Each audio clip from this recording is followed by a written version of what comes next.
ಇವತ್ತು ಸಿಂಪಲ್ ಆಗಿರೋ ರೆಸಿಪಿನ ಶೇರ್ ಮಾಡ್ತಾ ಇದ್ದೀನಿ. ಇವತ್ತಿನ ವಿಶೇಷ ಮಂಗಳೂರು ಸೌತೆಕಾಯಿ ಮಜ್ಜಿಗೆ ಸಾರು ಅಥವಾ ಮಜ್ಜಿಗೆ ಹುಳಿ.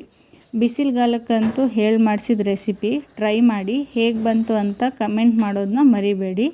ಮೊದಲಿಗೆ ಸೌತೆಕಾಯಿನ ಮೇಲೆ ಇರೋ ಅಂಥ ಸಿಪ್ಪೆನೂ ಮಧ್ಯದಲ್ಲಿ ಇರೋ ಅಂಥ ಬೀಜದ ಭಾಗನೂ ತೆಗೆದುಬಿಟ್ಟು ಈ ರೀತಿ ಕ್ಯೂಬ್ಸ್ ಆಗಿ ಕಟ್ ಮಾಡಿಕೊಂಡು ಒಂದು ಬಾಣಲಿಗೆ 2 ಲೋಟ ನೀರು ಹಾಕಿ ಅದಕ್ಕೆ ಕಟ್ ಮಾಡಿಕೊಂಡ ಸೌತೆಕಾಯಿ ಹಾಕಿ ಸ್ವಲ್ಪ ಉಪ್ಪು, ಅರ್ಧ ಚಮಚ ಅರಿಶಿನ ಹಾಕಿ ಬೇಯಿಸ್ಕೊಳ್ಳಿ.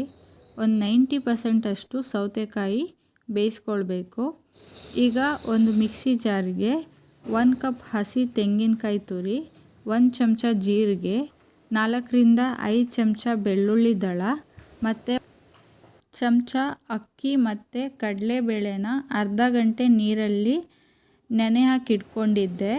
ಒಂದು ಡಿಫ್ರೆಂಟ್ ಮಸಾಲೆ ಇದು. ಕೆಲವ್ರಿಗೆ ಗೊತ್ತಿರುತ್ತೆ, ಕೆಲವ್ರಿಗೆ ಗೊತ್ತಿರಲ್ಲ. ಒಂದು 4 ಹಸಿಮೆಣಸು, ಖಾರ ನೋಡ್ಕೊಂಡು ಹಾಕ್ಕೊಳ್ಳಿ. ಈಗ ರುಬ್ಬೋದಕ್ಕೆ ಸ್ವಲ್ಪ ನೀರು ಹಾಕ್ಕೊಂಡು ನುಣ್ಣಗೆ ರುಬ್ಕೊಳ್ಳಿ.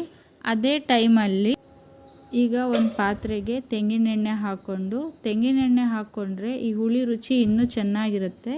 ನೀವು ಇಲ್ಲ ಅಂದರೆ ಅಡುಗೆ ಎಣ್ಣೆನ ಬಳಸ್ಕೊಳ್ಳಿ. ಅದು ಬಿಸಿಯಾದ ನಂತರ ಸಾಸಿವೆ, ಜೀರಿಗೆ, ಒಣಮೆಣಸು, ಇಂಗು, ಜಜ್ಜಿದ ಬೆಳ್ಳುಳ್ಳಿ ಹಾಕಿ ಒಗ್ಗರಣೆ ಮಾಡಿಕೊಂಡು ಬೇಯಿಸಿದ ತರಕಾರಿ ಹಾಕ್ಕೊಂಡು ರುಬ್ಬಿದ ಮಸಾಲೆ ಹಾಕಿ ಅದೇ ಮಿಕ್ಸಿ ಜಾರಿಗೆ ಅರ್ಧ ಕಪ್ ನೀರು ಹಾಕಿ ಚೆನ್ನಾಗಿ ಮಿಕ್ಸ್ ಮಾಡ್ಕೊಳ್ಳೋಣ.